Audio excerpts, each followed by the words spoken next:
నమాజ్, రోజా, జకాత్, హజ్, మామిలాత్ ఇవన్నీ కూడా వ్యవహారాలు ఏవైతే ఉన్నాయో వీటన్నిటికీ 50 మార్క్స్ ఇస్లాం ఇస్తుంది. అంటే మనం చదివేటటువంటి నమాజ్ ఏదైతే ఉందో, రోజా, జకాత్, హజ్ వీటన్నిటి కూడా 50 మార్క్స్ ఇవ్వడం జరిగితే మిగతా 50 మార్క్స్ కావాలి మనకు. మిగతా 50 మార్క్స్ ఏంటంటే పెళ్లి చేసుకోవాలంటున్నారు ఇస్లాం. సుబ్హానల్లాహ్. అందుకే నిఖా అనేది ఆదా దీన్ హై అని చెప్పారు. అంటే వివాహం అనేది సగ ధర్మాన్ని పూర్తి చేస్తుంది.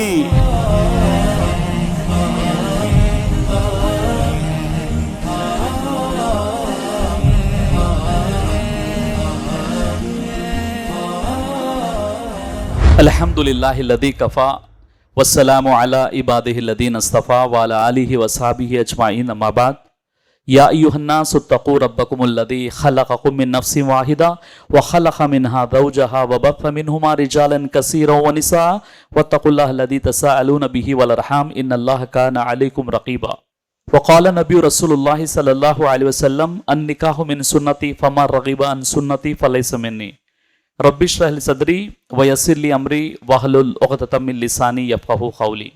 అనంత కరుణామయుడు, అపార కృపాశీలుడు, ఆయన చక్రవర్తి, ఎంతో పరిశుద్ధుడు, సురక్షితుడు, శాంతి ప్రదాత, సంరక్షకుడు, సర్వాధికుడు, సర్వోత్తముడు, సజీవుడు, నిత్యుడు, అనంతుడు, అగోచరుడు, జీవిత సహచరి లేనివాడు, తల్లి, తండ్రి, కుమారుడు, కుమార్తెలు అనే సంసారిక సుఖ దుఃఖాలు వర్తించని పరమ పవిత్రుడు అల్లా సృష్టి వ్యూహాన్ని రచించేవాడు, దానిని అమలుపరిచేవాడు, ఆపై దాని ప్రకారం రూపకల్పన చేసేవాడు.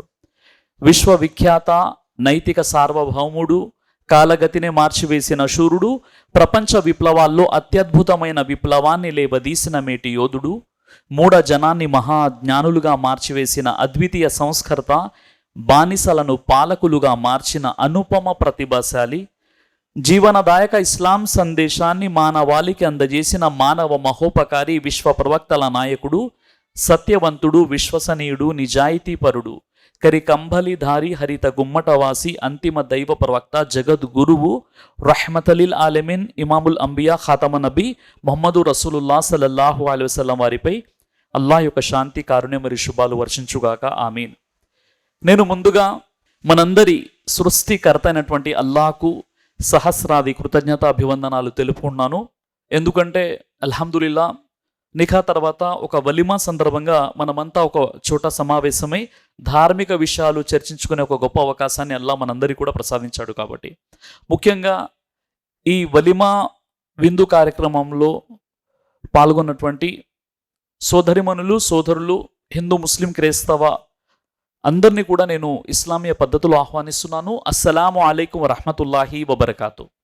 దీని అర్థం అల్లా యొక్క శాంతి, కారుణ్యం మరియు శుభాలు మీ అందరి జీవితాలపై వర్షించుగాక. ఆమీన్. ముఖ్యంగా వలిమా అనేది ప్రవక్త ముహమ్మద్ సల్లల్లాహు అలైహి వసల్లం వారి యొక్క సాంప్రదాయం అండి. సోదరిమణులకు, సోదరులకు, చాలామంది ముస్లింలకు ఈ విషయం తెలిసే ఉంటుంది. నిఖా తర్వాత, నిఖా రోజు ఏదైతే మనం చాలా గ్రాండ్గా చేస్తుంటామో అది వారి యొక్క స్తోమతను బట్టి చేస్తుంటారు. కానీ వలిమా అనేది చాలా ఖచ్చితంగా చేయాలి, తప్పనిసరి అది. ఎందుకంటే మహాప్రవక్త ముహమ్మద్ సల్లల్లాహు అలైహి వసల్లం వారి యొక్క కుమార్తె ఫాతిమా రదియల్లాహు అన్హా వారి వివాహం ఏదైతే జరిగిందో, అలీ రదియల్లాహు వారు ప్రవక్త వారి వద్దకు వచ్చేసి, ఓ ప్రవక్త ముహమ్మద్ సల్లల్లాహు అలైహి వసల్లం, నేను మీ కుమార్తె అయినటువంటి ఫాతిమాని నేను పెళ్లి చేసుకుంటాను, వివాహం చేసుకుంటానని అలీ వారు అడిగారు.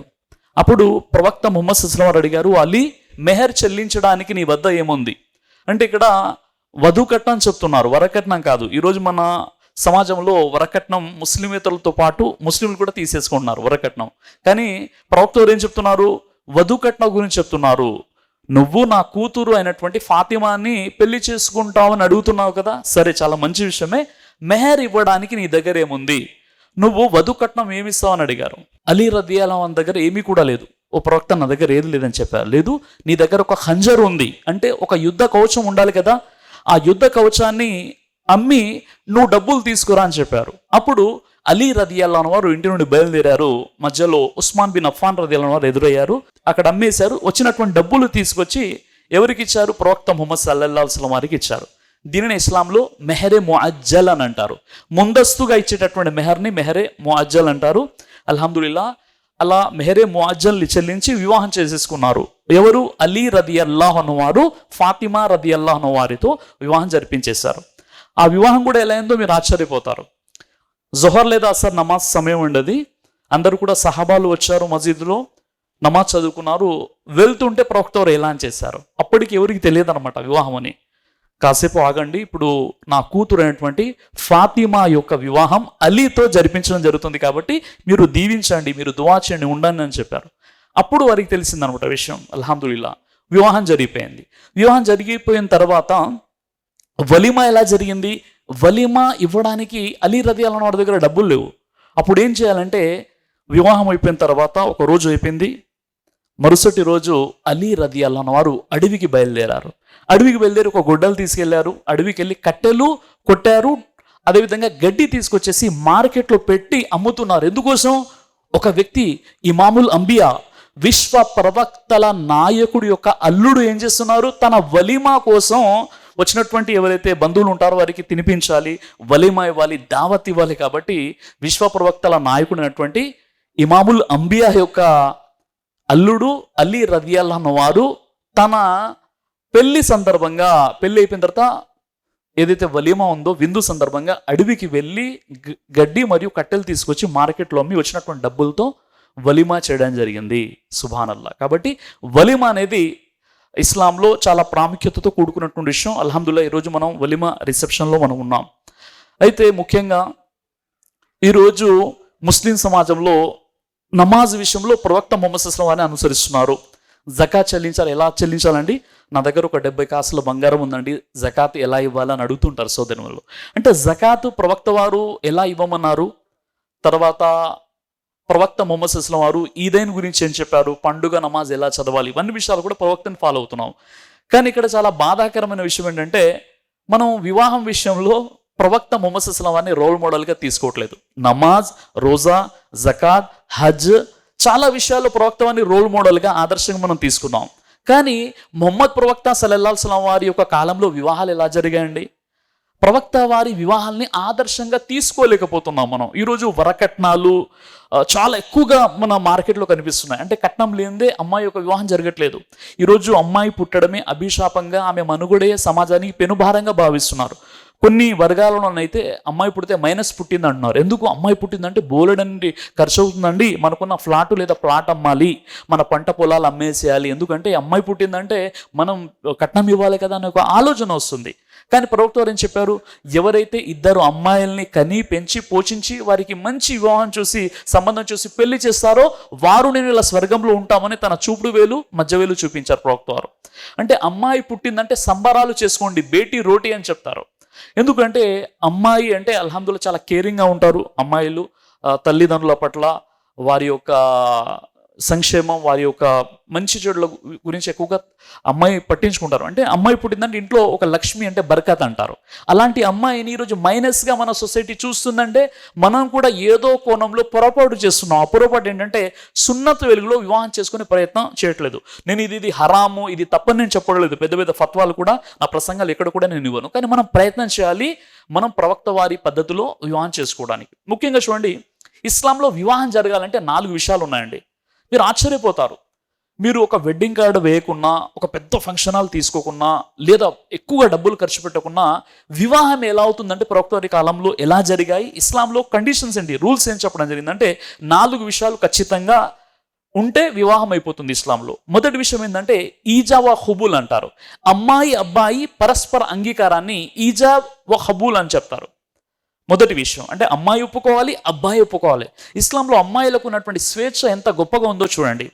ఒకవేళ అమ్మాయి వివాహానికంటే ముందు హాజీ గారు ఏమని అడుగుతారండి? హుబుల్ హే అని అడుగుతారు.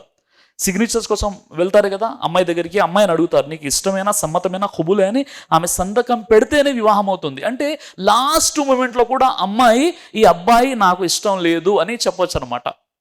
అలాంటి ఒక ఫ్రీడమ్ అల్హమ్దుల్లా స్త్రీకి అల్లాహ్ సుబ్హానహు వ తఆలా కల్పించాడు. ఇస్లాంలో అలాంటి అనుమతి అనేది ఉంది. దీన్నే ఈజా వ హుబుల్ అంటారు. మొదటి విషయం.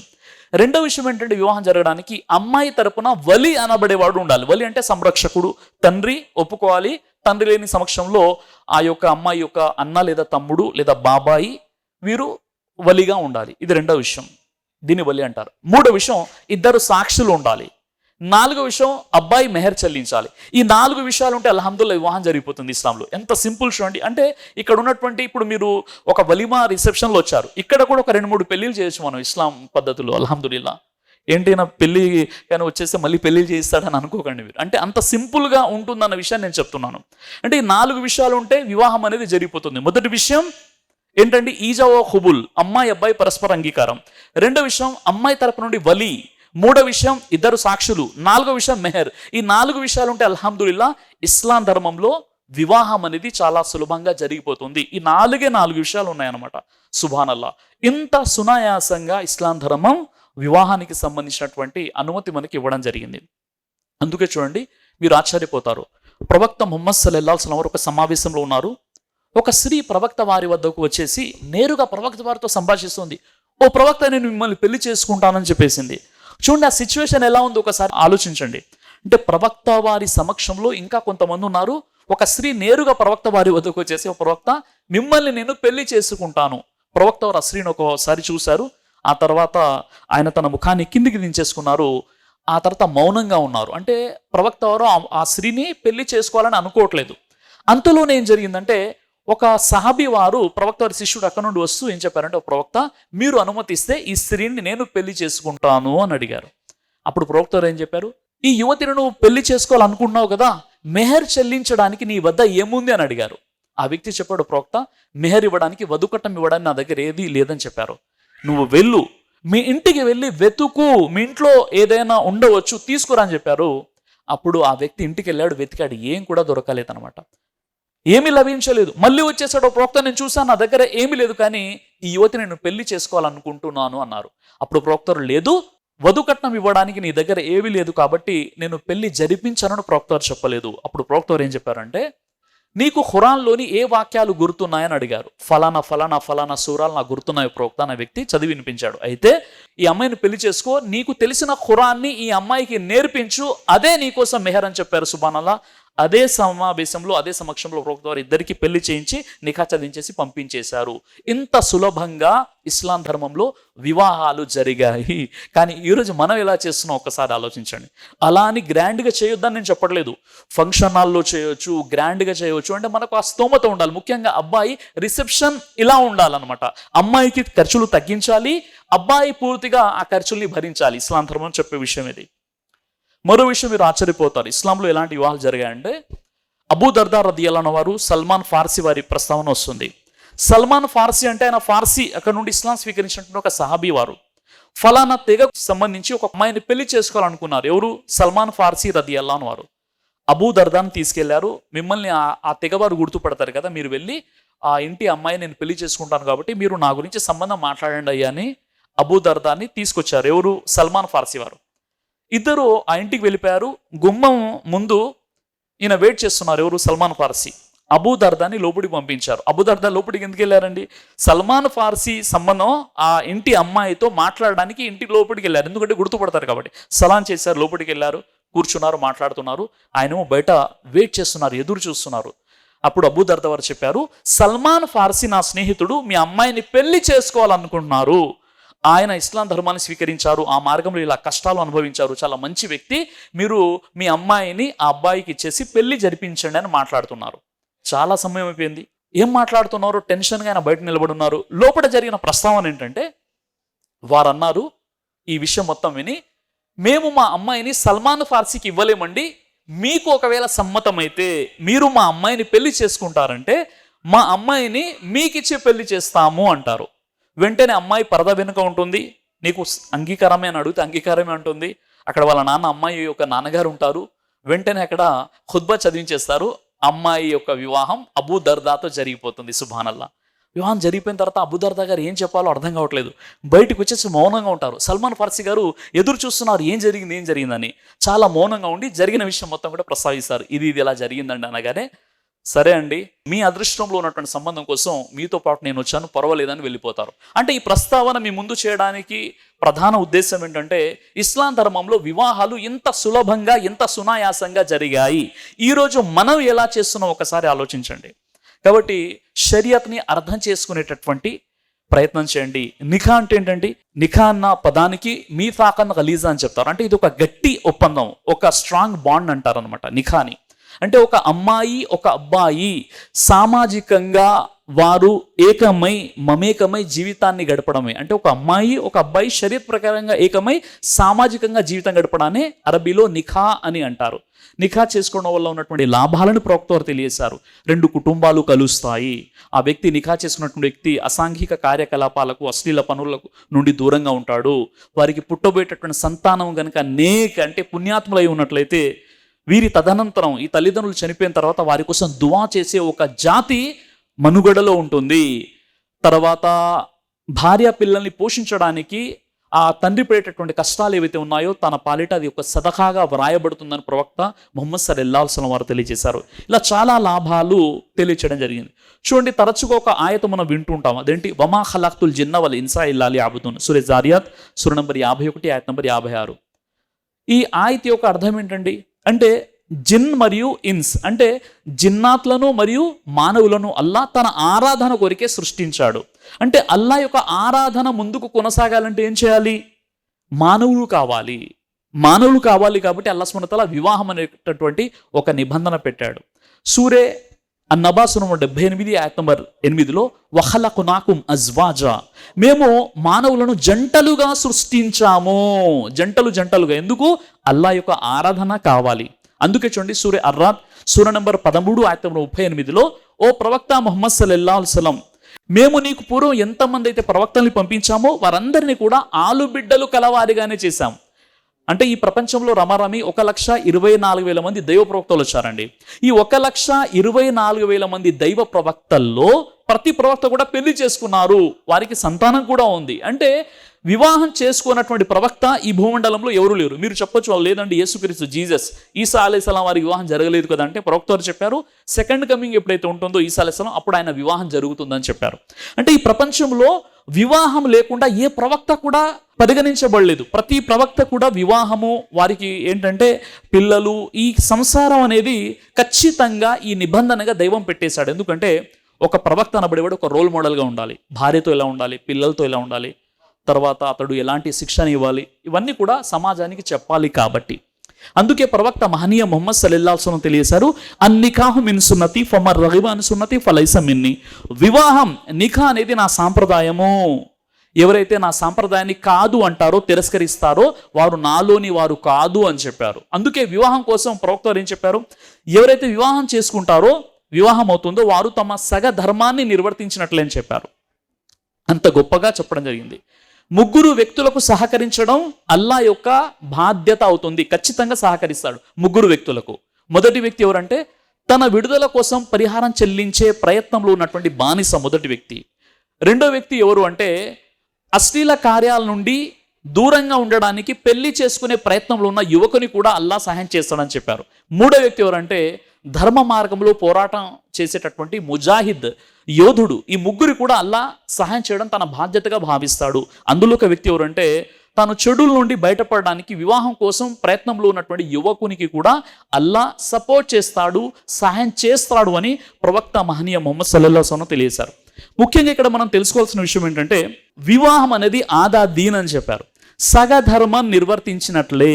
సగధర్మం, మీరు ఇక్కడ ఆశ్చర్యపోతారు. ఆ విషయం ఏంటంటే చూడండి, నమాజ్, రోజా, జకాత్, హజ్, మామిలాత్, ఇవన్నీ కూడా వ్యవహారాలు ఏవైతే ఉన్నాయో వీటన్నిటికీ 50 మార్క్స్ ఇస్లాం ఇస్తుంది. అంటే మనం చదివేటటువంటి నమాజ్ ఏదైతే ఉందో, రోజా, జకాత్, హజ్, వీటన్నిటి కూడా 50 మార్క్స్ ఇవ్వడం జరిగితే మిగతా 50 మార్క్స్ కావాలి మనకు. మిగతా 50 మార్క్స్ ఏంటంటే పెళ్లి చేసుకోవాలంటున్నారు ఇస్లాం. సుబ్హానల్లాహ్. చూడండి ఎంత గొప్ప విషయం ఇది. అంటే మీకు 100 మార్క్స్ కావాలి. జన్నతుల్ ఫిర్దౌస్ అంటే జన్నతులో స్వర్గంలో 100 స్థానాలు ఉన్నాయండి. ఆ 100 టాప్ స్థానం ఏంటి? జన్నతుల్ ఫిర్దౌస్. జన్నతుల్ ఫిర్దౌస్కి వెళ్ళడానికి 100 మార్క్స్ కావాలి. 99 మార్క్స్ ఉన్నా సరిపోవు. 100 మార్క్స్ కావాలంటే అందులో 50 మార్క్స్ మీకు ఎక్కడ ఇవ్వడం జరుగుతుంది? ఇస్లాం. కేవలం నిఖా, పెళ్లి చేసుకోండి, సరిగ్గా మీరు నిర్వర్తించండి, మీకు 50 మార్క్స్ ఇచ్చేస్తానని అల్లా చెప్పాడు. అందుకే నిఖా అనేది ఆదా దీన్ హే అని చెప్పారు. అంటే వివాహం అనేది సగ ధర్మాన్ని పూర్తి చేస్తుంది. కాబట్టి ఎవరైతే లేదు అండి నేను వివాహం చేసుకోను అని ఎవరైతే చెప్తుంటారో ఇస్లాంలో అవకాశం లేదు. ఈరోజు పరిస్థితి ఎలా ఉందంటే కొన్ని జనరల్ విషయాలు చెప్పే ప్రయత్నం చేస్తాను. ఆ విషయం ఏంటంటే ఈరోజు చాలా వరకు ఒక ట్రెండ్ ఫాలో అవుతున్నారు. అదేంటంటే పెళ్ళి వద్దండి నాకు. అమ్మాయిలు అంటున్నారు ఈరోజు, ఏమన్నారు, నాకు వివాహం వద్దండి, పెళ్ళి వద్దండి, ఎందుకంటే స్వేచ్ఛని కోల్పోతాము, ఫ్రీడమ్ ఉండదండి. భర్త వచ్చేస్తాడు, ఇబ్బంది పెడుతూ ఉంటాడు, కండిషన్స్ పెడతాడు, అత్తగారికి సేవ చేయాలి, మా అమ్మగారు ఏదో అంటుంటారు, ఇంట్లో ఫ్రీడమ్ ఉండదు, నేను ఇంట్లో మా అమ్మగారి ఇంట్లో ఎలా ఉండేదాన్ని, నేను ఎలా అంటే అలా ఉండేదాన్ని, మొత్తం ఫ్రీడమ్ లైఫ్ అనమాట. ఇక్కడ పెళ్ళి అనేటటువంటి బంధం ఏదైతే ఉందో పూర్తిగా కట్టేస్తుంది. ఇక ఎలాంటి ఫ్రీడమ్ ఉండదు. కాబట్టి దయచేసి పెళ్ళి అప్పుడే వద్దు మమ్మీ అంటుంటారు. ఈ మమ్మీకి ఎప్పుడు మేము చాలా చిన్న పిల్లలా కనిపిస్తుంటారు. అప్పటికే 25 ఏళ్ళు వచ్చేసాయి అనమాట. అయినప్పుడు కూడా తల్లిదండ్రులకు వాళ్ళ పిల్లలు ఎప్పుడు కూడా చిన్న వయసులోనే కనబడుతుంటారు. కాబట్టి మమ్మీ నాకు మ్యారేజ్ వద్దు. ఎందుకు అలా అంటున్నావు, నీకు మ్యారేజ్ ఎందుకు వద్దంటే నాకు ఫ్రీడమ్ ఉండదు. అంటే పెళ్ళి అంటే భయము. ఎందుకు భయం ఏర్పడుతుందంటే నిజంగా ఫ్యామిలీ రిలేషన్ కొంతమంది చూస్తున్నారు అనమాట. అంటే వాళ్ళ ఆడపడుచులైనా వాళ్ళ బంధువుల్లో ఎవరినైనా చూస్తున్నారమ్మా, పెళ్లి తర్వాత ఇన్ని కష్టాలు ఉంటాయా, నిజంగా నా యొక్క అత్తగారికి నేను సేవ చేయాలా, మా అమ్మగారికి సేవ చేయాలా, లేదా మా ఆడపడుచులకు సేవ చేయాలి, తర్వాత నాకు ఎలాంటి ఫ్రీడమ్ ఉండదు, కనీసం మా మొబైల్ కూడా నా దగ్గర ఉంటుందో ఉండదో అన్న ఆలోచన. ఈ విధంగా ఏంటంటే పెళ్ళి అంటేనే ఒక భయంగా దాన్ని క్రియేట్ చేసి చూపిస్తున్నారు. నిజంగా వివాహం కోసం త్వరపడండి అని చెప్పారు ఇస్లాంలో. ఎందుకు, తుమారా ఆదా దీన్ ముకమ్మిల్ హోతా, అంటే మీ యొక్క సగధర్మం కంప్లీట్ అవుతుంది, మీరు త్వరపడండి అని చెప్పారు. అందుకే ప్రవక్త వారు కొన్ని విషయాల్లో మీరు ఇంట్లో జనాజా ఉంటే ఆలస్యం చేయొద్దని చెప్పారు ప్రవక్త వారు. అలాగే వయసులో ఉన్నటువంటి అమ్మాయి ఇంట్లో ఉంటే కూడా మీరు ఆలస్యం చేయకండి, మంచి సంబంధం చూసి మీరు పెళ్లి జరిపించండి. ఒకవేళ ఎవరైనా మీ చుట్టుప్రక్కల ఉన్నవారు, ఒక దీన్ తెలిసిన వారు వచ్చేసి, మంచి వ్యక్తి వచ్చేసి మీ అమ్మాయి నేను పెళ్లి చేసుకుంటానని ప్రపోజల్ పెడితే, ఒకవేళ అతని యొక్క దీన్ సరిగ్గా ఉంటే, అతడు మంచి ఉత్తమ నడవడిక కలిగినటువంటి వ్యక్తి అయితే వెంటనే వివాహం జరిపించండి, లేదంటే ధరణిలో అల్లకల్లోలం రేకెత్తించబడుతుందని చెప్పారు ప్రవక్త. అంటే ఉపద్రవం క్రియేట్ అయిపోతుంది, నష్టం జరిగిపోతుందని చెప్పారు ప్రవక్త. కాబట్టి ఎవరైనా వచ్చేసి మీ అమ్మాయిని పెళ్లి చేసుకుంటామని ఎవరైనా సంబంధం పంపిస్తే, ఆ వ్యక్తి కనుక మంచివాడైతే వెంటనే పెళ్లి జరిపించేసేయండి, లేదంటే ధరణిలో అల్లకల్లోలం సృష్టించబడుతుందని ప్రవక్త వారు చెప్పారు. కాబట్టి ఇక్కడ జాగ్రత్తగా మనం గమనించాలి. వివాహం అంటే ఇంత గొప్ప పుణ్యాలతో కూడుకున్నటువంటి వివాహాన్ని ఈరోజు మనం కష్టతరం ఎందుకు చేశాము, ఎందుకు మనం ఆ విధంగా భావిస్తున్నాము?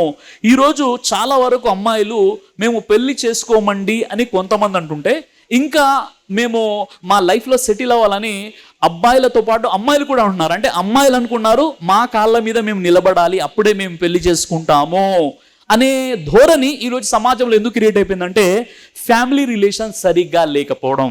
సోదరులారా, సోదరిమల్లారా, ఒక విషయం గుర్తుపెట్టుకోండి. ఆ విషయం ఏంటంటే నిజంగా మనకు కావాల్సింది ఫ్యామిలీ రిలేషనే కదా, హ్యూమన్ రిలేషన్స్, మానవ సంబంధాలు, బంధుత్వ సంబంధాలే మనకు అవసరం. చూడండి, ఒక వ్యక్తి నమాజ్ చదవాలి. నమాజ్ చదవడానికి ఎంత సమయం పడుతుందో నన్ను చెప్పగలుగుతారా? నమాజ్ చదవడానికి కేవలం 5 to 10 minutes కదా, 5 లేదా 10 నిమిషాలు నమాజ్ చదవడానికి సమయం సరిపోతుంది. అలాగే మనం సంవత్సరంలో విధిగా చేయబడిన ఉపవాసాలు ఎన్ని రోజులండి? సంవత్సరంలో కేవలం 30 days మాత్రమే, 30 రోజులు మనం ఉపవాసాలు పాటించాలి.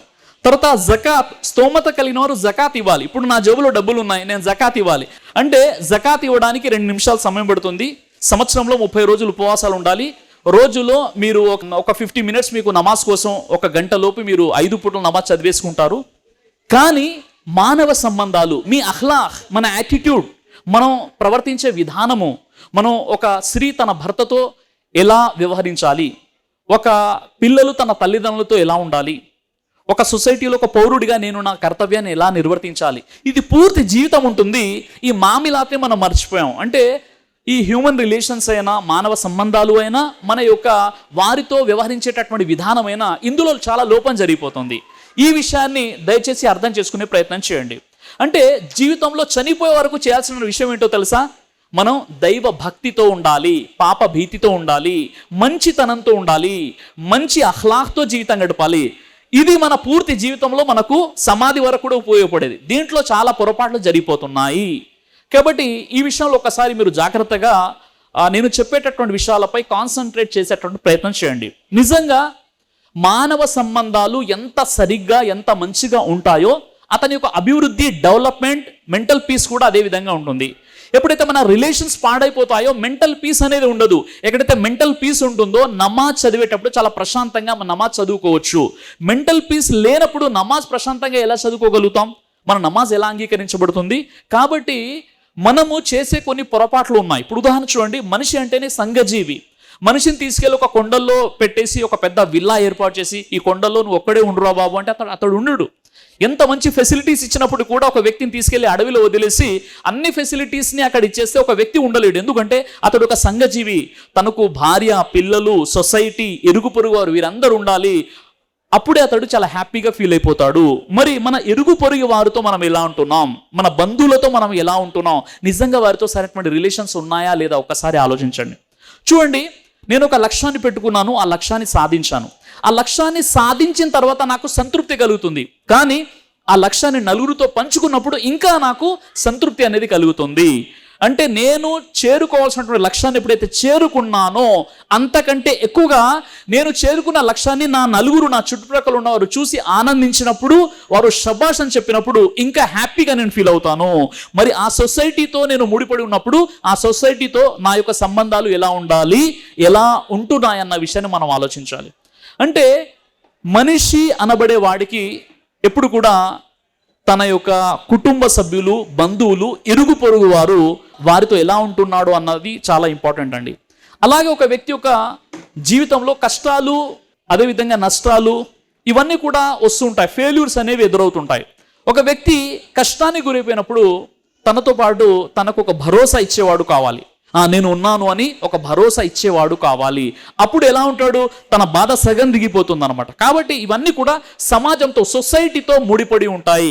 ఆ సొసైటీతో మనం ఎలా ఉంటున్నాము అనేది చాలా ఇంపార్టెంట్. చూడండి, ఈరోజు మనం ఇక్కడ ఉన్నటువంటి సోదరిమణులు ఉన్నారు, సోదరులు ఉన్నారు. మీలో బంధువుల్లో కొంతమంది పేదవారు ఉన్నారు, కొంతమంది ధనవంతులు ఉన్నారు. ఒక ధనవంతుడుగా నేను నా ఫ్యామిలీ కోసం నేను ఇప్పటివరకు నేను ఏం చేశాను, నా ఆత్మ పరిశీలన నేను చేసుకుంటాను, మీ ఆత్మ పరిశీలన మీరు చేసుకోండి. ప్రవక్త వారు ఏం చెప్పారు, మీరు ఒకవేళ జకాత్ చెల్లించేటటువంటి స్తోమత మీకు ఉన్నట్లయితే జకాత్ ఎవరికి ఇవ్వాలి, ముందు ఫస్ట్ ప్రయారిటీ మీ బంధువులు అని చెప్పారు. హ్యూమన్ రిలేషన్స్లో ఎవరు ఫస్ట్ వస్తారు, మీ బంధువులు వస్తారు. మీ బంధువుల యొక్క బాధ్యత మీపై మోపబడి ఉంది. లేదంటే ఇక్కడ అన్ని ఆరాధనలు చేసుకొని రేపు తీర్పు దినం రోజు వల్ల మా బంధువులకి నేను ఏం సహాయం చేయలేదు అంటే, వాళ్ళు పేదవారైనప్పటికీ, జకాత్కి అర్హులైనప్పటికీ, వారు మనం ఒక పెద్ద పొజిషన్లో ఉండి మనం నెగ్లెక్ట్ చేసినట్లయితే దీనికి గాను అక్కడ నరకానికి వెళ్ళేటటువంటి పరిస్థితి ఉంటుంది. కాబట్టి ఇక్కడ మనం చేయాల్సినటువంటి పరిస్థితి ఏంటి, కొంతమంది ఏమంటారో తెలుసా, లేదండి మా బంధువుల్లో కొంతమంది ఎలా ఉంటారంటే, మేము దగ్గర అవ్వాలనుకుంటాం, వారు దూరం అవుతూ ఉంటారు. మేము ప్రేమ చూపిస్తుంటాము, వారు మాకు వ్యతిరేకంగా చాడీలు చెప్తూ ఉంటారు. మేము దయా కరుణతో వారితో ఉండే ప్రయత్నం చేస్తాము, వారు మాత్రం చాలా కఠినంగా మాతో పాటు ఉంటారని కొంతమంది చెప్తూ ఉంటారు. ఈ విషయాలకు సంబంధించి బంధుత్వ సంబంధాలు ఎలా ఉండాలి అన్న విషయాన్ని ప్రవక్త వారు ఏం చెప్పారో మీకు చెప్పే ప్రయత్నం చేస్తాను. ప్రవక్త ముహమ్మద్ సల్లల్లాహు అలైహి వసల్లం వారి వద్దకు ఒక వ్యక్తి వచ్చి అంటున్నాడు, ఓ ప్రవక్త, మా బంధువుల దగ్గర అవ్వాలని నేను అనుకున్నాను, కానీ వారు దూరం అయిపోతున్నారు. వారికి నేను మంచి చేయాలనుకున్నాను, వారు నాతో చెడుగా వ్యవహరిస్తున్నారు. వారితో దయా కరుణతో నేను ఉంటున్నాను, వారు నన్ను అవమానపరుస్తున్నారు. నేను ఏం చేయాలో ప్రవక్త అని ఒక వ్యక్తి అడిగారు. అప్పుడు ప్రవక్త వారు ఏం చెప్పారు, ఒకవేళ ఇదే వాస్తవం అయితే అల్లా వారికి ఏది చేయాలో అది చేస్తాడు, కానీ నువ్వు మాత్రం ఇదే విధంగా వ్యవహరించు, వారితో మంచిగా వ్యవహరించు అని ప్రవక్త వారు చెప్తారు. అంటే మన బంధువులు ఎవరైనా మనల్ని కలుపుకోకుండా మనం కలుపుకునే ప్రయత్నం చేయాలి. వారు దగ్గర అవ్వకుండా మనం వారికి దగ్గర అయిపోవాలని ప్రవక్త వారు చెప్పారు. ఆ సహాబీ ఏం చెప్పారు, నేను దగ్గర అవ్వాలనుకున్నాను, వారు దూరం అయిపోతున్నారు. నేను వారిపై దయా మరియు కరుణ చూపుతున్నాను, వారు నన్ను అవమానిస్తున్నారు. ఈ విధంగా చెప్పినప్పుడు కూడా అలా ఒకవేళ వారు తప్పు చేస్తున్నట్లయితే అల్లా వారిని చూసుకుంటాడు, కానీ నువ్వు మాత్రం అదే ధోరణితో అదే విధంగా నువ్వు వ్యవహరించు, అంటే నీ మంచితనంతోనే వారికి దగ్గర అవ్వని ప్రవక్త ముహమ్మద్ సల్లల్లాహు అలైహి వసల్లం వారు తెలియజేశారు. ఈ విషయం చెప్తూ మరో సందర్భంలో ప్రవక్త చెప్పారు, ఎవరైతే తన ఆయుష్ని పెంచుకోవాలనుకుంటున్నారో, ఎవరైతే తన యొక్క ఉపాధిలో అభివృద్ధిని పెంచుకోవాలనుకున్నారో వారు ఏం చేయాలి, బంధుత్వ సంబంధాల్ని కలుపుకోండి అని చెప్పారు. సుబ్హానల్లాహ్. అంటే బంధుత్వ సంబంధాలను కలుపుకునే వారికి రెండు లాభాలు జరుగుతాయి. ఒకటి, ఆయుష్ పెరుగుతుంది. రెండోది ఏంటంటే వాళ్ళ యొక్క బిజినెస్లో లాభం చేకూర్చబడుతుంది. అంటే మన బిజినెస్లో బాగా మనం డబ్బులు సంపాదించాలి అన్నా అంటే బరకత్, అదేవిధంగా మన ఆయుష్ పెరగాలన్నా బంధుత్వ సంబంధాలని కలుపుకోండి అని చెప్పారు.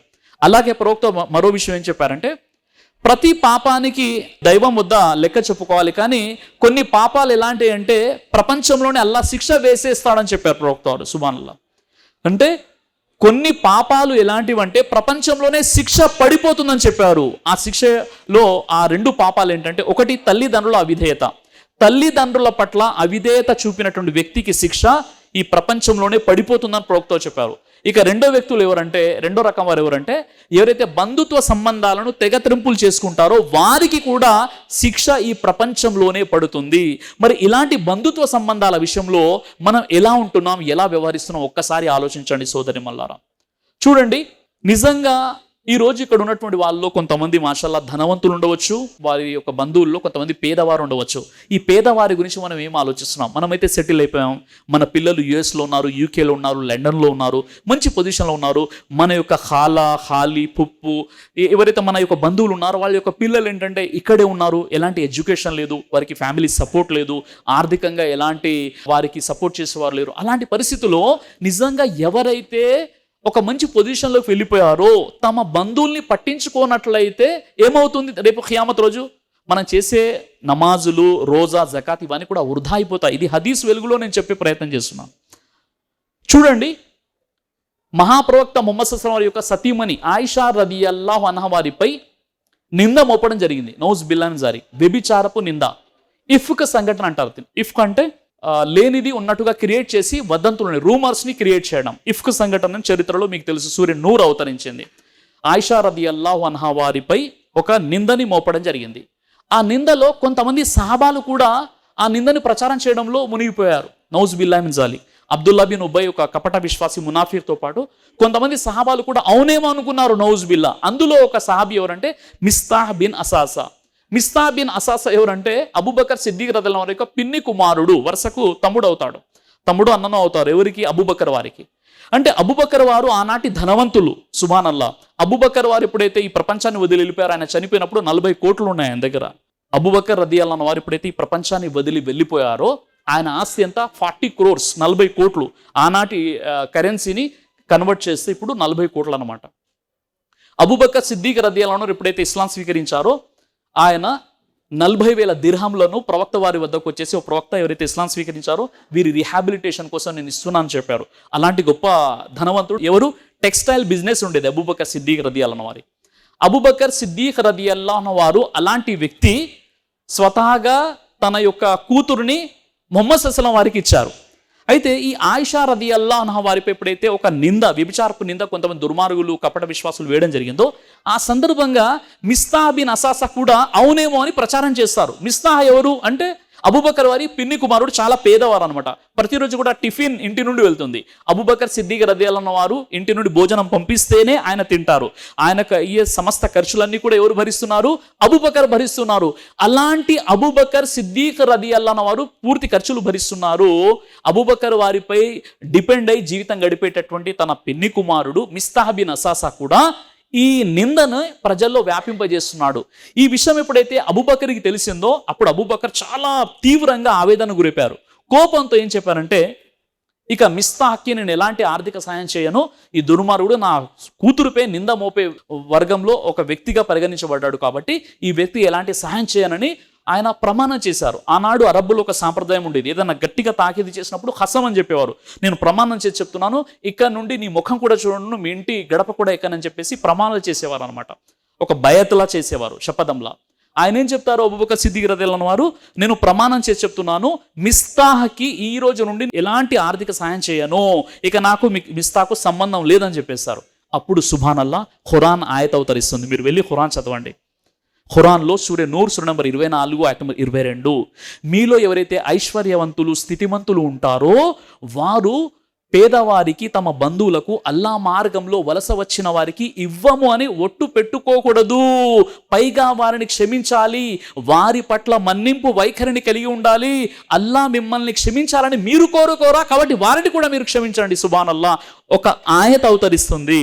ఒక ఆయత్ అండి, తన సొంత కూతురిపై వ్యభిచార నింద మోపిన వారిలో ఒక వ్యక్తి, అలాంటి వ్యక్తికి నేను సహాయం చేయనని అబూబకర్ వారు ఎప్పుడైతే ప్రమాణం చేశారో అప్పుడు ఖురాన్ యొక్క వాక్యం అవతరిస్తుంది, అతడు ఏదో తప్పు చేశాడు, నువ్వు క్షమించు, అతడు చేసిన తప్పు మళ్ళీ నువ్వు చెయ్యకు అని ఖురాన్లో ఒక ఆయత్ అవతరించిందంటే నిజంగా బంధుత్వ సంబంధాల విషయంలో మనం ఎంత జాగ్రత్తగా ఉండాలో ఒకసారి మీరు అర్థం చేసుకోండి. కాబట్టి ఈరోజు చిన్న చిన్న విషయాల్లో మనం ఫీల్ అవుతుంటాం, లేదండి వారు మాకు సలాం చేయలేదు, మేము ఎందుకు సలాం చేయాలి. ఇది నిజంగా ఇంతకంటే దరిద్రం ఇంకే విషయం ఉండదండి. ప్రవక్త ఏం చెప్పారు? ఒక ముస్లింపై మరో ముస్లింకి 5 సంబంధాలు ఉన్నాయని చెప్పారు. మరో హదీస్లో 6 సంబంధాలు. మొదటి విషయం ఏంది? ఒక ముస్లిం సలాం చెప్పినప్పుడు వాలేకుం సలాం అని చెప్పాలి. ఒక ముస్లిం తుమ్మినప్పుడు అల్హమ్దుల్లా అంటే యర్హముకుముల్లా అని చెప్పాలి. రెండో విషయం, ఒక ముస్లిం ఏదైనా సలహా కోరితే మంచి సలహా ఇవ్వాలి. మూడో విషయం. నాలుగో విషయం, అతడు జబ్బు పడితే పరామర్శించాలి. ఐదో విషయం ఏంటంటే అతడు చనిపోతే జనాజాలో పాల్గొనాలి.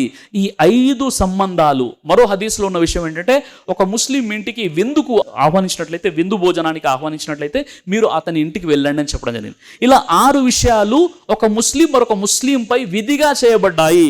కానీ ఈరోజు కొన్ని కుటుంబాలు ఎలా ఉన్నాయంటే చిన్న చిన్న విషయాల్లో గొడవలు పెట్టేసుకొని మీ ఇంటికి మేము రాము, మా ఇంటికి మీరు రాకండి. పొరపాటున వెడ్డింగ్ కార్డ్ లేదా మనం ఆ వివాహానికి సంబంధించినటువంటి ఇన్ఫర్మేషన్ ఇవ్వడంలో ఏదో పొరపాటు జరిగిపోయి 200-300 మందికి ఇవ్వాలి, ఒక్కరు మిస్ అయిపోయినా మాకు మీరు వెడ్డింగ్ కార్డ్ ఇవ్వరా, పెళ్లి పత్రిక శుభలేఖ మీరు ఇవ్వలేదా, మా జీవితంలో ఎప్పుడు కూడా మీ ఇంట్లో మేము అడుగు పెట్టాం, మేము చనిపోయినా మీరు మా ఇంట్లో అడుగు పెట్టకండి అనేసి బైకాట్ చేసేటటువంటి అలాంటి అజ్ఞానులు కూడా ఈరోజు మన సొసైటీలో ఉన్నారు. రీసెంట్లీ ఒక వ్యక్తి చెప్పిన విషయాన్ని మీకు రిపీట్ చేసి చెప్తున్నాను అనమాట. ప్రవక్త వారు ఏం చెప్పారు అంటే, ఎవరైనా ఇద్దరు విశ్వాసులు, వారు బంధువులలోనే కావచ్చు లేదా ముస్లింలైనా కావచ్చు, ఏదైనా కొన్ని విషయాలు అపార్థం జరిగినట్లయితే కేవలం 3 రాత్రులు మాత్రమే, అంటే 3 రోజులు మాత్రమే వారు మాట్లాడకుండా ఉండడం తగినది. అంతకంటే మించి వారు చేసినట్లయితే అందులో శైతాన్ ప్రవేశిస్తాడని చెప్పారు ప్రవక్త.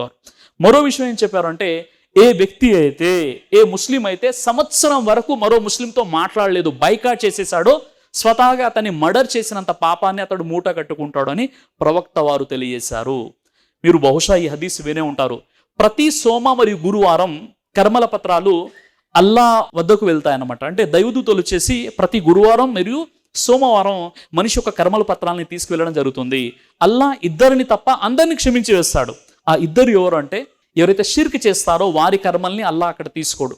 రెండో వ్యక్తి ఎవరంటే, తన తోటి ముస్లిం పట్ల ఈర్ష అసూయ కలిగినటువంటి వ్యక్తిని కూడా అల్లా క్షమించడు అని ప్రవక్త మహనీయ ముహమ్మద్ సల్లల్లాహు అలైహి వసల్లం తెలియజేశారు. కాబట్టి ఈర్ష అసూయ కలిగి ఉండడం చాలా పెద్ద పాపం. చూడండి, ఇస్లాంలో ఇజ్జత్ మరియు రిజ్జక్ అనమాట. రిజ్జక్ అంటే ఉపాధి. ఎవరికి ఎంత ఇవ్వాలో అంత అల్లా ఇస్తాడు. మనకి ఇవ్వలేదనుకోండి, మనం వారిని చూసి ఈర్ష చెందకూడదు. ఎవరికి ఎంత ఇవ్వాలో వారికి ఇస్తాడు. అలాగే ఇజ్జత్ అనమాట, గౌరవం కూడా ఎవరికి ఎంత ఇవ్వాలో అల్లా సుబ్హానహు వ తఆలా ఎంత ఇస్తాడు. కాబట్టి ఈ ఇజ్జత్ మరియు రిజ్జక్ అనేది అల్లా ఆధీనంలో ఉంటుంది. మన బంధువులు ఎవరైనా ధనవంతులు ఉంటే వారిని చూసి అసూయ చెందకూడదు. ఎవరికైతే ధనం ఉందో వారు ఆ ధనాన్ని చూసుకొని విర్రవీగేటటువంటి ప్రయత్నం చేయకూడదు. ఎందుకంటే అల్లా ఇచ్చాడు, అల్లా ఎప్పుడైనా తీసేసుకుంటాడు. కాబట్టి మనం సొసైటీలో చూస్తుంటాం, ధనవంతుడు ఒకేసారి బిజినెస్లో లాస్ అయిపోయి పేదవాడిగా పరిస్థితి మారిపోతుంది. ఒక పేదవాడు ఏదో ఒక రియల్ ఎస్టేట్లో అడుగు పెట్టేసి కోట్లు సంపాదించి ధనవంతుడిగా అయిపోతాడు. కాబట్టి ఈ రిజ్జక్ మరియు ఇజ్జత్ అనేది అల్లా ఆధీనంలో ఉంది అన్న విషయాన్ని ఎప్పుడు కూడా మనం మర్చిపోకూడదు. అయితే ఇక్కడ చాలా వరకు మనం చూస్తుంటాం, మన రిలేషన్స్లో నిజంగా అత్త కోడళ్ళ మధ్య ఉండేటటువంటి కొన్ని విషయాలు ఏవైతే ఉన్నాయో, నిజంగా చెప్పాలంటే చూడండి, ఎవరినైతే మనం ఇంటికి ఒక కోడలుగా తీసుకొస్తున్నామో నిజంగా ఆమె మన ఇంటి పని మనిషి కాదు. ఎందుకంటే పని మనుషులు ఉన్నారు, పని చేసుకుంటారు. కోడలు అంటే అల్హమ్దులిల్లా నిజంగా చెప్పాలంటే మన ఇంటికి వచ్చినటువంటి ఒక రాణి, ఒక క్వీన్గా మనం భావించాలి. మొదటి విషయం. రెండో విషయం అంటే ఆ సోదరిమని, ఆ కోడలు కూడా ఏ విధంగా భావించాలంటే, ఇక్కడ మా అత్తగారు లేదండి మా అమ్మగారు ఉన్నారు అనేటటువంటి ఫీలింగ్ ఉండాలి. ఎందుకంటే ఇస్లాం ఇదే విషయాన్ని తెలియజేస్తుంది. ఒక స్టోరీ చెప్తాను. ఆ స్టోరీ ఏంటంటే, ఒక ఇంట్లో ఇద్దరు కోడలు ఉన్నారు. వారు ఎప్పుడు కూడా పని చేసేవారు కాదన్నమాట, ఎక్కువగా పని చేసేవారు కాదు. అత్తగారు ఎక్కువగా పని చేస్తూ ఉండేవారు. ఒకరోజు రాత్రి 11 గంటలకు ఏం జరిగిందంటే, ఇంట్లో అత్తగారు 11 గంటలకు రాత్రి అంట్లు తోముతున్నారు, అంట్లు శుభ్రం చేస్తున్నారు. ఈ కోడళ్ళకు ఇద్దరు కోడళ్ళు ఉన్నారు కానీ ఎక్కువగా అందులో పని పంచుకోవట్లేదు అనమాట. ఈ కోడళ్ళకు చాలా డిస్టర్బెన్స్ అనిపించేసి వాళ్ళ భర్తలతో చెప్పారు, మీ అమ్మగారు ఏంటి రాత్రి 11 అవుతుంది, ఏదో అంట్లు తోముతున్నారు ఇలా అని చెప్పగానే ఈ కొడుకులు ఏం చేస్తారంటే, వీళ్ళు కిచెన్లోకి ముందు పెద్ద కొడుకు వచ్చేసి, అమ్మగారు మీరు పక్కకు జరగండి నేను క్లీన్ చేస్తానని చెప్పేసి ఈ పెద్ద కొడుకు ఆ అంట్లు శుభ్రం చేస్తున్నాడు. అంతలోనే చిన్న కొడుకు వచ్చేసి, అమ్మగారు మీరు జరగండి నేను శుభ్రం చేస్తానని చెప్పేసి ఎవరు చేస్తున్నారు, ఇంట్లో కొడుకులు అంట్లు తోముతున్నారు. సుబ్హానల్లా. అలా రోజు జరుగుతుంది. ఈ భార్యలు చూసి ఆశ్చర్యపోయారు, ఏంటి మేము చేయాల్సిన పనులు మా భర్తలు చేస్తున్నారని చెప్పేసి మళ్ళీ భర్తల దగ్గరికి కొన్ని రోజుల తర్వాత భర్తల దగ్గరికి వచ్చేసి, ఏంటండి మీరు ఇలా చేస్తున్నారు, మీ అమ్మగారు చేస్తున్నారు కదా, మీ అమ్మగారు చేయని కానివ్వండి మీరెందుకు చేస్తున్నారంటే, లేదు మా అమ్మగారు ఎంతో కష్టపడి మమ్మల్ని పెంచి పోషించారు, తర్వాత మాకు వివాహం జరిపించారు, మా అమ్మగారికి మేము రెస్ట్ ఇవ్వాలి, అసలు మేము పెళ్ళిళ్ళు తొందర చేసుకునే ఉద్దేశం ఏంటంటే మా అమ్మగారికి సేవ చేయాలని, అలాంటప్పుడు మీరు సేవ చేయట్లేదు అందుకే మేం చేస్తున్నాం అని చెప్పారు.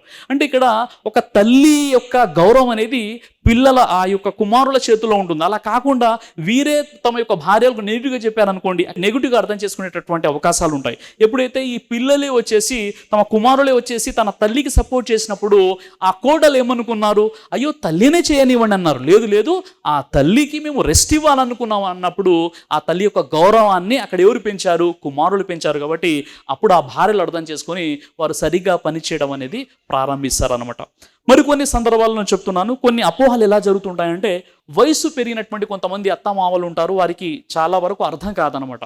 నిజంగా చెప్పాలంటే వారి నేచర్ కాదది, వారి యొక్క ఏదైతే వయస్సు ఉందో ఆ వయసు ప్రాబ్లం. దీన్ని మనం గుర్తుపెట్టుకోవాలి. ఎందుకంటే ఇప్పుడు చిన్నపిల్లలు ఉన్నారు ఇంట్లో, చిన్నపిల్లలకి ఎంత చెప్పినా వారు తొందర అర్థం చేసుకోరు. నాన్న నువ్వు చదువుకోరా, ఈ భవిష్యత్తు చదువుకోవాల్సినటువంటి భవిష్యత్తు అంటే మా తల్లిదండ్రులు ఎప్పుడు నాకు స్వేచ్ఛ ఇవ్వరు అని ఆ విధంగా మొండిగా గొడవ చేస్తుంటారు. అలా ఎప్పుడైతే ఈ పెద్ద అయిపోయారో, వయసు పెరిగిన తర్వాత వెంటనే అత్తమామకు కొన్ని విషయాలు అర్థం కాదనమాట. అర్థం కానప్పుడు కోడలు ఏమో అర్థం చేసుకుంటారంటే, అమ్మ ఏంటి ఇంత నెగిటివ్గా ఉన్నారు అన్న భావనలోకి వెళ్ళిపోతారు. దీనికి సంబంధించి ఒక స్టోరీ చెప్తున్నాను. ఆ విషయం ఏంటంటే, ఒక ఇంట్లో వివాహం జరుగుతుంది. ఒక కొత్తగా వచ్చినటువంటి కోడలు తన అత్తమామలకు ఎక్కువగా సేవ చేస్తూ ఉంటుంది. సేవ చేసే ప్రక్రియలో ఏం జరుగుతుందంటే, ఒకరోజు అత్తగారు ఏమనుకుంటారు అంటే, తన భర్తతో చెప్తుంది అత్తగారు, ఇంటికి వచ్చినటువంటి కోడలు సరిగ్గా పాలలో నీళ్ళు ఎక్కువగా కలిపి ఇచ్చేస్తున్నారని నాకు అనుమానం ఉంది అని చెప్తుంటుంది పాపం ఆమె. ఈ విషయం కోడలు వింటుంది. కోడలు విని మరుసటి రోజు ఏం చేస్తుందంటే, ఆ పాల సీసా తీసుకొచ్చేసి అత్తగారు ఎంత క్వాలిటీ కావాలో మీరే కలుపుకోండి అత్తగారు అని చెప్పేస్తుంది అనమాట. తర్వాత రెండో రోజు ఏమంటుందంటే తన భర్తతో, అత్త కోడలు మనకు నెయ్యి సరిగా వేయట్లేదు అని అంటుంది. ఈ విషయం విన్నటువంటి ఆ కోడలు మళ్ళీ ఆ నెయ్యి తీసేసుకొచ్చేసి, అత్తగారు నెయ్యి ఇక్కడ ఉంటేనే అది గట్టిగా ఉంటుంది, లేదంటే పలసగా అయిపోతుంది, ఇక్కడ పెట్టుకొని ఉంటుంది అనమాట. ఆ తర్వాత కొన్ని రోజుల తర్వాత మళ్ళీ అత్త ఏమంటుందంటే, మన కొడుకు ఫ్రూట్స్ తీసుకొస్తున్నాడు లేదా పండ్లు తీసుకొస్తున్నాడు, ఈ కోడలు సరిగ్గా ఇవ్వట్లేదు అంటే ఆ ఫ్రిడ్జ్ తీసుకొచ్చేసి అత్తగారి గదిలో పెట్టేస్తుంది. అత్తగారు మీరు పెద్దవాళ్ళు కదా, ఈ ఫ్రిడ్జ్ మీ రూమ్లో ఉండడమే మంచిదండి, ఎందుకంటే మీరు అంత దూరం వచ్చి తీసుకోవడం మంచిది కదని చెప్పేసి అక్కడ పెట్టేస్తుంది అనమాట. ఇలా ప్రతి విషయాన్ని కూడా ఆ కోడలు అర్థం చేసేసుకుంటుంది. ఏమని అర్థం చేసుకుంటుంది, మా అత్తగారు వయసు ఎక్కువ కదా, ఆమె అలా అపార్థం చేసుకుంటుంది అంటే నిజంగా ఆమె వయసు యొక్క ప్రాబ్లం కానీ ఆమె వ్యక్తిత్వం ప్రాబ్లం కాదు అని ఆ కోడలు అర్థం చేసుకుని ప్రతి విషయాన్ని కూడా ఆ విధంగా చేసే గొడవలు ఎలా ఉంటాయి చెప్పండి. మామగారికి ఈ విషయం అర్థమైపోతుంది, కానీ అత్తగారు అర్థం చేసుకోలేకపోతుంది. ఒకరోజు రాత్రి 12 తర్వాత ఆమె ఫోన్లో మాట్లాడుతూ, అందరూ పడుకున్నారు మీరు వచ్చేయండి అనగానే, అప్పుడు చూసారా మన కోడలు ఏదో తప్పు చేస్తుంది, ముందు నుండే నాకేదో అనుమానం ఉందనగానే వాళ్ళ భర్త అంటాడు, పిచ్చిదానా నువ్వు అర్థం చేసుకోవట్లేదు, వయసు పెరిగింది కానీ బుద్ధి పెరగట్లేదు, నువ్వు అర్థం చేసుకోలేదు, ఈరోజు 12 తర్వాత నీ పుట్టినరోజు కాబట్టి నీకు ఒక సర్ప్రైజ్ ఇద్దామని భార్యాభర్తలు వారు ప్లాన్ చేసేసుకున్నారు, నువ్వేమో ఈ విధంగా అపార్థం చేసుకున్నావు అని చెప్పేసి తన భర్త ఆమెను సంస్కరించడం జరుగుతుందన్నమాట. అంటే ఈ విషయం చెప్పడానికి ఉద్దేశం ఏంటంటే, ఇంట్లో ఉన్నటువంటి కొంతమంది అత్తమామలు, ముఖ్యంగా అత్తలు, వీరేంటంటే ఆ వయసు ఎక్కువ ఉండడం వల్ల పాపం వాళ్ళు ఏంటి అర్థం చేసుకోవడంలో కొన్ని లోపాలు జరుగుతుంటాయి. అప్పుడు కోడలు ఆమె అల్హమ్దులిల్లా ఎడ్యుకేటెడ్ చదువుకున్న వారు ఉంటారు కాబట్టి అర్థం చేసుకొని ఎందుకు అలా భావిస్తున్నారు అలాంటి విషయాలకు అవకాశం లేకుండా వెంటనే ఆ యొక్క సమస్యని పరిష్కరించే ప్రయత్నం చేయాలి. అలా కాకుండా మనసులో ఏంటంటే ఆ విషయం పెట్టేసుకొని అమ్మగారికి ఫోన్ చేసేసి, అమ్మగారు నన్ను ఇలా చేస్తున్నారు అలా చేస్తున్నారు, నాకు ఫ్రీడమ్ లేదు, నేను ఎంత పని చేసినా వారు ఏంటంటే మెప్పు నన్ను అప్రిషియేట్ చేయట్లేదు అని ఈ విధంగా మనం ముందే డిసైడ్ అయిపోకూడదు అనమాట. కాబట్టి ప్రతి విషయానికి ఏంటంటే 2 కోణాలు ఉంటాయి, ఒకటి పాజిటివ్ కోణం, 2 నెగిటివ్ కోణం. మనం ఎలా అయితే ఎదుటి వ్యక్తిని చూస్తామో వారు కూడా మనల్ని అదే విధంగా చూస్తారు. కొన్ని సందర్భాల్లో చూసే వ్యక్తిలో లోపం ఉండొచ్చు, మనలో లోపం మనం తీసుకురావడం అనమాట. కాబట్టి బంధుత్వ సంబంధాల గురించి ఏదైతే నేను విషయం తెలియజేశానో, నిజంగా ఒకవేళ మన ద్వారా ఏదైనా బంధుత్వ సంబంధాల్లో పొరపాట్లు జరుగుతున్నట్లయితే ఒకరు మరొకరిని క్షమించాలని కోరుకోవాలి. ఈ సెషన్లో నేను కోరుకునే విషయం ఏంటంటే, ఇప్పటి వరకు ఏదైతే బంధుత్వ సంబంధాల విషయాల్లో సరిగ్గా మనము నిర్వర్తించలేదో ఇక నుండైనా ఇన్షాల్లా నిర్వర్తించే ప్రయత్నం చేద్దాం ఇన్షాల్లా. ఆ విషయం ఏంటి, ఏదో పెళ్ళిలో కలిసాము మాట్లాడడం అలా కాకుండా ఎక్కువగా మన యొక్క రక్త సంబంధికులు ఎవరైతే ఉంటారో వారికి డైలీ ఒక్కసారైనా ఫోన్ చేయాలి, మాట్లాడాలి, వారి యోగక్షేమాల గురించి తెలుసుకునేటటువంటి ప్రయత్నం చేయాలి. ఎందుకంటే మనం ఎంతైతే దగ్గర అవుతామో అంత ఓపెన్గా వాళ్ళు మాట్లాడతారు. మనం సంవత్సరానికి అమావాస్య పున్నాం అన్నట్టుగా మనం కలిసామనుకోండి, ఏదో ఈదేనికి ఏదో ఫోన్ చేసి మాట్లాడుతున్నాం, వాళ్ళు బాధలు చెప్పుకోలేరు. కాబట్టి ఎక్కువగా ర్యాపో ఉన్నట్లయితే, ఎక్కువగా మనం కలుస్తూ ఉండి ఎక్కువగా మాట్లాడుతుంటే నిజంగా ఏదైనా సమస్య ఉంటే వారు మన వరకు చేరవేస్తారు. కాబట్టి ఇక్కడ కూర్చున్నటువంటి సోదరిమణులు ఎవరైతే ఉన్నారో, ముఖ్యంగా మీరు మీ బంధువులు ఇన్షాల్లా మీరు నా సెషన్ తర్వాత ఒకసారి నిలబడి మీరు ఒకరికొకరు ఆలింగనం చేసుకోండి. తర్వాత ఏదైనా తప్పు జరిగినట్లయితే, ఏదైనా మీ ద్వారా మీ బంధువులకు ఏదైనా తప్పు జరిగినట్లయితే ముందు ఒక అడుగు ముందుకేసి మీరు క్షమాపణ కోరుకోండి. అలాగే ఎవరైతే కొంతమంది మాట్లాడుకోరు, కొంతమంది సోదరులు ఎవరో ఒకరు ఉంటారు, 100% ఏదో ఒక సెషన్లో నేను చూస్తున్నాను, అలాంటి సోదరులలో ఒక అడుగు ముందుకేసేసి మీరు క్షమాపణ మీరు కోరుకోండి. లేదా ఇక్కడ లేరండి మా బంధువుల్లో ఫలానా సోదరిమంతో నేను మాట్లాడను, మా బంధువే కొన్ని ఏదో అపార్థం జరిగిందంటే మీరు ఇప్పుడే ఫోన్ చేసి మీరు క్షమాపణ వేడుకోండి. ఇది ఇస్లాంలో ఇలా లేదండి, చాలా తప్పు అంట, బ్రదర్ సిరాజ్ గారు ప్రసంగం చేశారు, కాబట్టి నేను మీతో క్షమాపణ వేడుకుంటున్నాను, ఇక నుండి మనం కలిసి ఉందాం, ఇక నుండి ఇలాంటి మిస్టేక్స్ లేకుండా చూసుకుందామని. అదేవిధంగా అత్త కోడలు కూడా క్షమాపణ కోరుకోండి, కోడలు అత్త కూడా క్షమాపణ కోరుకోండి, ఇక్కడ కూర్చున్నటువంటి పురుషులు కూడా. ఎందుకంటే మన లైఫ్ చాలా చిన్నదండి, చాలా చిన్న లైఫ్ ఇది. కళ్ళు తెరిస్తే ఉయ్యాల, కళ్ళు మూస్తే నేను మోయాల. ఒక బుద్ధిప్రాయమైనటువంటి, ఒక క్షణికమైనటువంటి, క్షణభంగురమైనటువంటి జీవితం అనమాట. కుల్లు నఫ్సిన్ జాయకతుల్ మౌత్ వ ఇన్నమా తువఫాన ఉజూరకుం యౌమల్ ఖియామతి ఫమన్ జుహ్జియా అనిన్ నారి వ ఉద్ఖిలల్ జన్నత ఫఖద్ ఫాజ్ వమల్ హయాత దునియా ఇల్లా మతాఉల్ గురూర్. ప్రతి జీవి కూడా మరణం యొక్క రుచి చెవి చూడవలసిందే. జాతస్య మరణం ధ్రువం. పుట్టిన ప్రతి జీవి కూడా మరణం యొక్క రుచి చవి చూడవలసిందే. మనం ఎప్పుడు చనిపోతాం, ఎలా చనిపోతాం ఏందో మనకు తెలియదు. కాబట్టి ఎప్పుడైనా మనం ప్రాణం పోవచ్చు. ఎప్పుడైతే మన ప్రాణం పోయిందో అప్పుడు అల్లాహ్ సుబ్హానహు వ తఆలా చాలా తేలికగా మన విచారణ జరగాలి. స్వర్గం జన్నత్లోకి వెళ్ళిపోవాలంటే ఇంకా ఒక పెద్ద బరువు పాపాలను తీసుకొని మనం దైవం వద్ద సమావేశం అవ్వకూడదంటే ప్రతి చిన్న విషయంలో కూడా మనం జాగ్రత్తగా ఉండాలి. అల్హమ్దులిల్లా ఈ సెషన్ ఏదైతే వలిమా సందర్భంగా ఇలాంటి కార్యక్రమం పెట్టారో మీరు కూడా అల్హమ్దుల్లా మీ పిల్లల పెళ్ళిళ్ళు జరిగినప్పుడు అల్హమ్దుల్లా మీరు మమ్మల్ని పిలవండి. ఏదో ఒక టాపిక్ పై అల్హమ్దుల్లా మేము వచ్చేసి ప్రసంగం చేసే ప్రయత్నం చేస్తాము. అల్హమ్దుల్లా ఈరోజు నా యొక్క ఈ చిన్న ప్రసంగాన్ని ముగిస్తున్నాను. వాఖిరు దావానా అనిల్ హమ్దులిల్లాహి రబ్బిల్ ఆలమీన్. అస్సలాము అలైకుం వరహమతుల్లాహి వబరకాతుహు. దైవ ప్రవక్త ముహమ్మద్ సల్లల్లాహు అలైహి వసల్లం వారు తెలియజేశారు, కడుపుకు సంబంధించినటువంటి అన్ని రకాల వ్యాధులకు అద్భుతమైనటువంటి ఔషధం తల్బీనా. ఇది దైవ ప్రవక్త వారి సున్నత్, మంచి ఆహారం, ఇమ్యూనిటీ బూస్టర్, ఇందులో షిఫా ఉంది. ఇది మంచి ఔషధంగా కూడా పనిచేస్తుంది. కాబట్టి పిల్లలు అయినా పెద్దలు అయినా ఎవరైనా దీనిని ఉపయోగించవచ్చు. అలాగే ఖురాన్లో దైవం తెలియజేశాడు, తేనెలో మీకు స్వస్థత ఉంది అని. కాబట్టి స్వచ్ఛమైనటువంటి ఫారెస్ట్ హనీ కోసం మీరు సంప్రదించండి. అలాగే పురుషుల కోసం ప్రత్యేకంగా తయారు చేయబడిన షాహీ హల్వా, ఇది లైంగిక సమస్యలను దూరం చేసి శృంగార సామర్థ్యాన్ని పెంచుతుంది, మీ దాంపత్య జీవితంలో మంచి అనుభూతినిస్తుంది. ఇందులో ఎలాంటి సైడ్ ఎఫెక్ట్స్ లేవు. ఇది కంప్లీట్గా హెర్బల్ ప్రొడక్ట్స్ తో తయారు చేయబడినటువంటిది. కాబట్టి స్క్రీన్ పై కనిపిస్తున్నటువంటి ఈ నెంబర్స్కి కాల్ చేసి మీరు ఇప్పుడే ఈ ప్రొడక్ట్స్ని ఆర్డర్ చేసుకోవచ్చు. కొరియర్ ఫెసిలిటీ కూడా ఉంది. ఆలస్యం ఎందుకు, వెంటనే ఆర్డర్ చేయండి.